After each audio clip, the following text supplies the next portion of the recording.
اعوذ باللہ من الشیطان الرجیم، بسم اللہ الرحمن الرحیم۔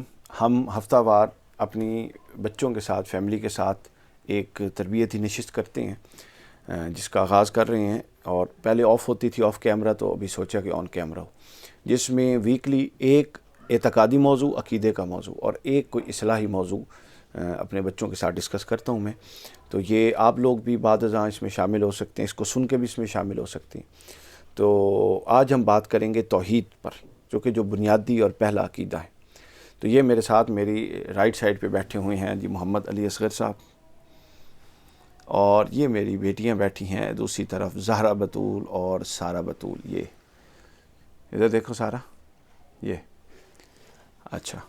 آج ہم بات کریں گے جی عقیدہ توحید کے حوالے سے۔ اچھا، اب آپ لوگ ذہن میں رکھ لیں، علی آپ بھی، عقیدہ توحید کا مطلب کیا ہوتا ہے؟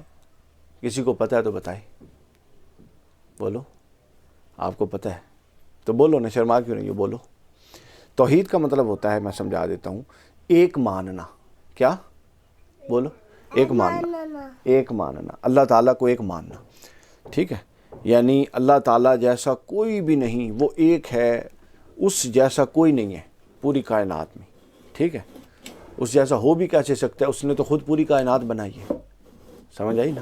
اچھا، تو آج ہم کس پر بات کریں گے؟ عقیدہ توحید۔ علی آپ بتاؤ، اس کو چھوڑ دو، آپ بتاؤ کس پر بات کریں گے؟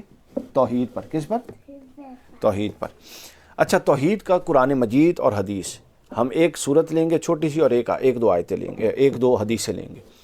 قرآن مجید میں توحید کا سب سے بہترین اور شارٹ بیان کس میں ہے بتائیں؟ سورہ اخلاص میں۔ آپ سب کو یاد ہے سورہ اخلاص ہے نا، جو قل هو اللہ احد، اس کو سورہ توحید بھی کہتے ہیں، اس کا ایک نام ہے۔ تو سورہ اخلاص میں اللہ تعالیٰ کی ایسے چار معیار بیان ہوئے ہیں کہ جو ان چار معیار پر پورا اترے، صرف وہ اللہ ہو سکتا ہے، خدا ہو سکتا ہے۔ ایک، قل هو اللہ احد، وہ ایک ہو، اللہ ایک ہے۔ اللہ الصمد، اللہ بے نیاز ہے۔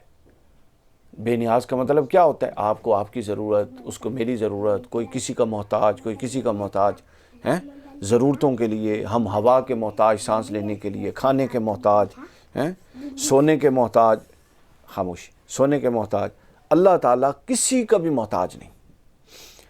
تیسری ہے لم یلد ولم یولد، کہ نہ اللہ تعالیٰ کے کوئی امی ابو ہیں جن سے اللہ پیدا ہوا ہے، نہ اللہ کی کوئی اولاد ہے جو اللہ سے پیدا ہوئی ہے۔ اور چوتھی، ولم یکن لہ کفوا احد، اور کوئی بھی اللہ کا ہمسر اور برابر نہیں ہے، اللہ کے سٹیٹس کا نہیں ہے۔ تو جس میں یہ چار چیزیں ہوں گی وہی اللہ ہو سکتا ہے۔ پہلی چیز کیا ہے؟ وہ ایک ہو، اس جیسا دوسرا نہ ہو۔ دوسری چیز کیا ہے؟ وہ بے نیاز ہو۔ کیا ہم بے نیاز ہیں؟ نہیں۔ ہم ایک ہیں؟ نہیں، ہم تو سب انسان ایک دوسرے کے برابر ہیں۔ تیسرا، لم یلد ولم یولد، جو کسی سے پیدا بھی نہ ہوا ہو۔ تیسرا، لم یلد ولم یولد، جو کسی سے پیدا بھی نہ ہوا ہو اور اس سے بھی کوئی پیدا نہ ہو۔ تو ہم خود بھی پیدا ہوئے ہیں اور آگے ہم سے بھی پیدا ہوئے ہیں، سمجھ آئی ہے؟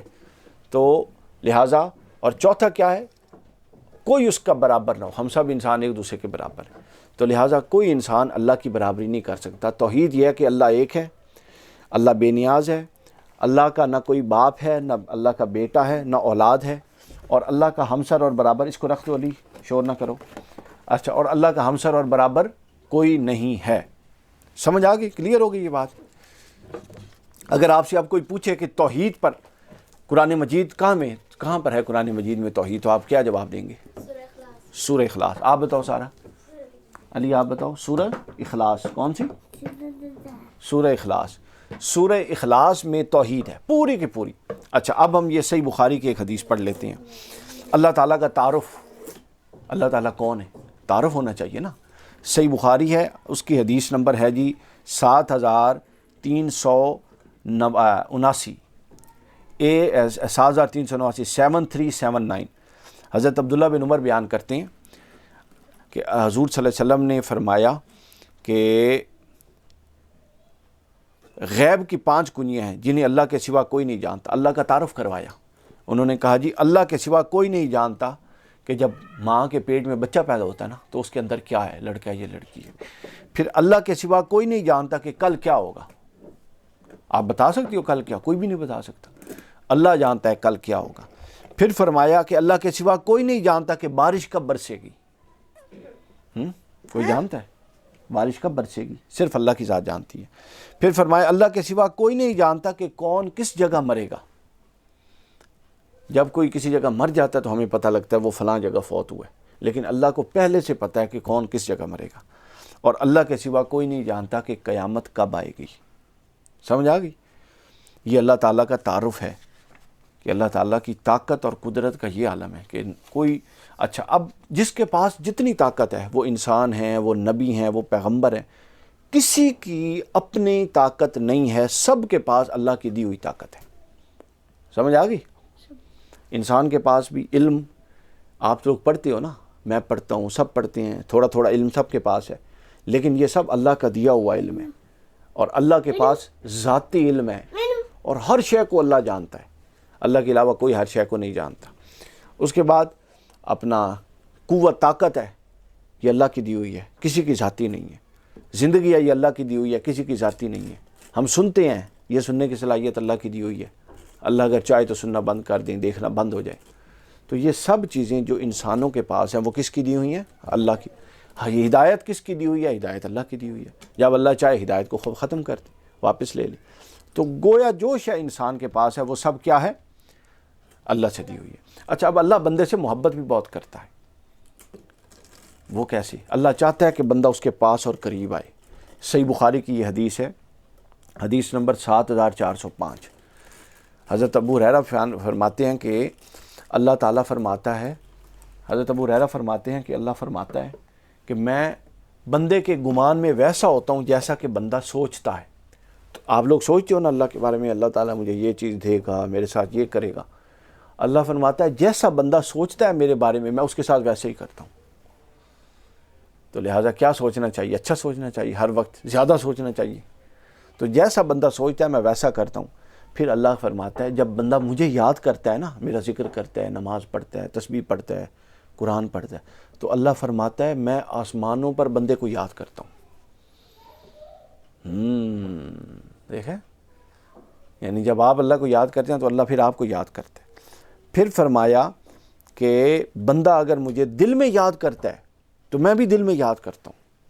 بندہ اگر مجھے زبان سے یاد کرتا ہے اونچی آواز میں کسی مجلس میں، تو میں بھی اس کو مجلس میں اونچی آواز میں یاد کرتا ہوں، اور میں اس سے بھی اچھی مجلس میں یاد کرتا ہوں. بندہ تب بندوں کی مجلس میں یاد کرے گا. اللہ فرماتا ہے میں پھر اس کا تذکرہ فرشتوں کی مجلس میں کرتا ہوں. پھر اللہ فرماتا ہے اگر وہ میرے پاس تھوڑا سا، اتنا، ایک بالش جس کو کہتے ہیں، اتنا سا میرے قریب آتا ہے تو میں اتنا اس کے قریب آتا ہوں. اگر کوئی اتنا میرے قریب آتا ہے تو میں پھر اتنا اس کے قریب جاتا ہوں. اگر کوئی چل کے میرے پاس آتا ہے تو میں دوڑ کے، اللہ دوڑ کے آتا ہے بندے کے پاس، دوڑ کے آتا ہوں. آئیے سمجھ؟ تو پھر یعنی اللہ تعالیٰ آ گیا سمجھ. اللہ تعالیٰ ہم سے محبت بھی کرتا ہے، ہمیں ہدایت بھی دیتا ہے، اور وہ یہ چاہتا ہے کہ ہم اس کی طرف جائیں، اور وہ ہماری طرف دوڑ کے آتا ہے. تو لہٰذا ہم ایک قدم اٹھائیں گے اللہ کی طرف، اللہ ہماری طرف 2 قدم اٹھائے گا. ہم 2 قدم اٹھائیں گے تو اللہ 4 قدم اٹھائے گا. ہم چل کر جائیں گے تو اللہ تعالیٰ دوڑ کے آئیں گے. تو لہٰذا اب بتائیے کہ اب خلاصہ یہ کہ قرآن مجید میں توحید کا تعارف کس صورت میں ہے؟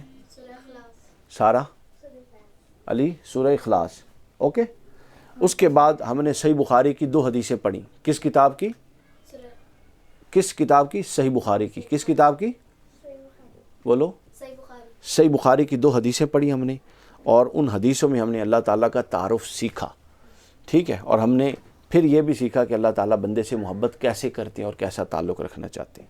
اب کوئی سوال ہے تو بتائیں. مختصر کوئی سوال تو نہیں ہے؟ تو یہ ہم نے آج خواتین و حضرات ایک مختصر تعارف جو بچوں کے ساتھ کروانے کا تھا اللہ کی ذات کا اور توحید کا، وہ کروایا تاکہ ہمارے بچے ہمارے قرآن اور سنت، براہ راست قرآن اور حدیث سے ہمارے بنیادی عقائد بھی سیکھ جائیں، اور ساتھ ان کی تعلیم اور تربیت کا بھی اہتمام رہے. چونکہ ہم سکول تو بچے کو بھیجتے ہیں لیکن دینی تعلیم کا کوئی خاص اہتمام نہیں رکھتے. تو بہت شکریہ. انشاءاللہ اگلی نشست جب ہوگی تو اس میں آپ سے دوبارہ ملاقات ہوگی.